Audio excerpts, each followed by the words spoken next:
Well, it's Tuesday. It is. And we've got something kind of fun here. Is it car or is it train? It's car, but it's also train. That sounds like a goose. That sounds like a goose. One of the things that we all have problems with our 20th scale railroads, 20.3 scale railroads, is there are really very few 20th scale, and there's certainly no 20.3 scale automobiles, but there are some. There are some. And mostly what we do is we cheat and we use 18th scale die casts. Right. And some people really cheat and use 124 scale plastic model cars, and they're way too small.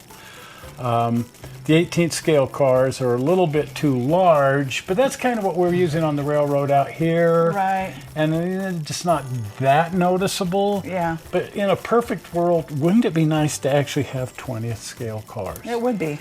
And over the history of plastic car model making, there have been a few, but what we're about to look at isn't really plastic car model making. These kits were out in the 1980s, Oh, okay. 90s, and they're still around. Right. They might even still be made, but they're Hubley. Hubley. And then I think some other companies kind of picked that up and stuff. And I built them years and years ago. The ones that I always had were these luxury cars. Right, those that they are neat. did. That's really cool. This is a 32 Chevrolet Roadster, and it was available as the Phaeton and the Coupe as well. That's neat. But they're all these early cars. They're like 20s and 30s era cars, and the unusual thing is they're die cast. Oh, serious? So while it's a kit and it looks just like a plastic model kit, Oh, wow. and a lot of it is plastic model kit, once you open it up and look, yeah, you've got the usual plastic trees, the plastic parts and so on, but the body parts are die cast Zymac. Wow, check that out. And that makes for a rather challenging build. I would imagine. Because, I mean, for one thing, just Got a lot of look flash at on the there. flash. Yeah, you trim all that I mean, you off. look at that, and at first it's like, what in the heck? What Oh, in the my world? heavens, it's half a car. Yes. But, and then these have to bolt together, and Wow. they've got little pins for bringing them together. And line them just up. even now you can see I'm having a little alignment problem. Right. Because the die casting is a little bit weird. But this is very similar to building the Carry locomotives and stuff. Right. But the really neat thing is, boy, can you put a finish on these. I would imagine. Wow. Because there's something about a plastic model car that's sort of like a fiberglass car. It never looks quite... And boy, when you get a good paint job on one of these, Looks real. and that's, I think, why they did them the way they did. But look at the metal the frame and everything. Wow. They're really, really good kits. Here's the running gear. Oh, look at that. Yeah. That is really cool. Wow. So while there's a lot of trouble that goes into building one of these, they're worth the effort, and I built a whole bunch of them years ago. I wish I'd have saved them because Oh, they actually yeah. turned out kind of nice, but like Right. all things, I don't know whatever happened to it. Oh, we may still stumble across them at some Oh, point. heck, we still have boxes to open up, so. Well, and I'm still discovering stuff. Moving is a good way to lose everything. But one of all the ones I saw back in the day were these kind of more luxurious 30s cars. And if somebody would have said to me, well, if you could get one of those in any car, well, what would be my favorite car from that era? A Model T. A Model T, yeah. A Model T. So you've got a Model Here's T. here's another one that's really good. This is a Model A. Okay. And I'll take the Model A. I'd rather Right. have the Model T. And I don't know if this was a second generation or just what.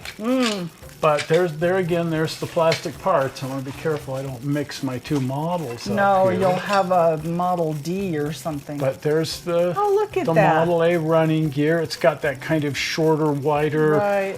funner Yeah, bunty. But look at the top. Oh, really? It's because it's a Woody.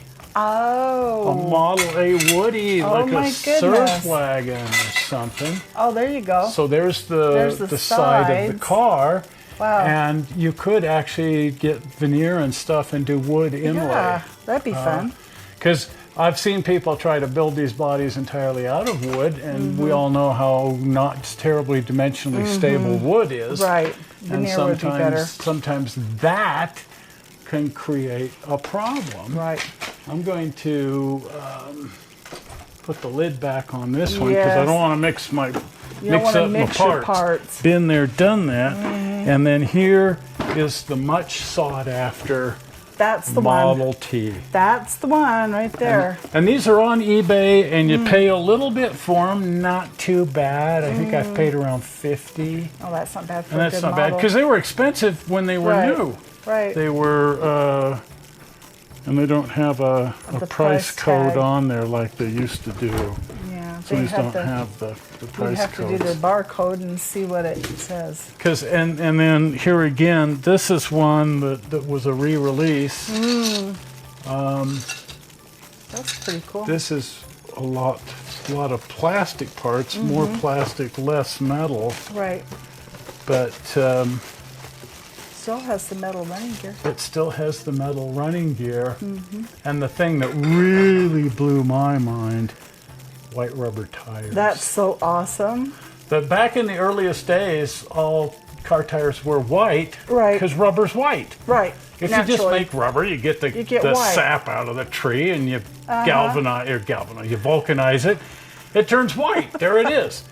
And in attempting to make it harder, because this is a fairly soft rubber, they were adding carbon. Oh, and that's how it got And black. it turned black. Oh, there you go. But then they started doing white wall tires to be reminiscent of the. Anyway, this has the white tires. the original white and their actual white rubber, and the engine, and a lot of the the basic running gear, All metal.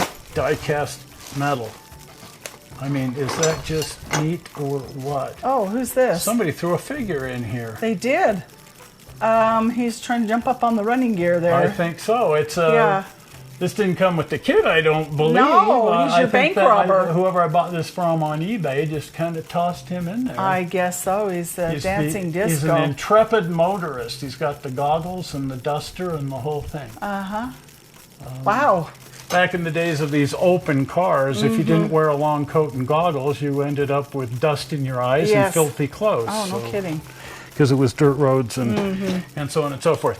Anyway, I do really, really, really want to build, We especially the Model T. Right. But the real upside, again, these are really 20th scale. Oh, that is so cool. And the only other 20th scale, there was like a 73 Corvette. That's useless on the railroad. Yeah. But 20th scale automotive kits are just, it's a difficult scale to find. Right. And Hubley did everything in that scale Right. for whatever reason. And they're on eBay. So there you go. You can go looking for Hubley metal kits. They build up really nice. And in my collection, There you go. there's these three. So anyway, there you have it. Well, if you haven't been over to the channel, pop over to the channel. And if you're not a subscriber, please subscribe. Absolutely. And the easy way to subscribe, the blue button. We ready? Zoink! Right there. Blue button. Well, we're not sure how you found this video on the internet. We hope you didn't find it boring. And we will see you on Sunday. 'Cause we're out chasing trains around. We are. We'll see you then. See ya. Bye-bye. Bye.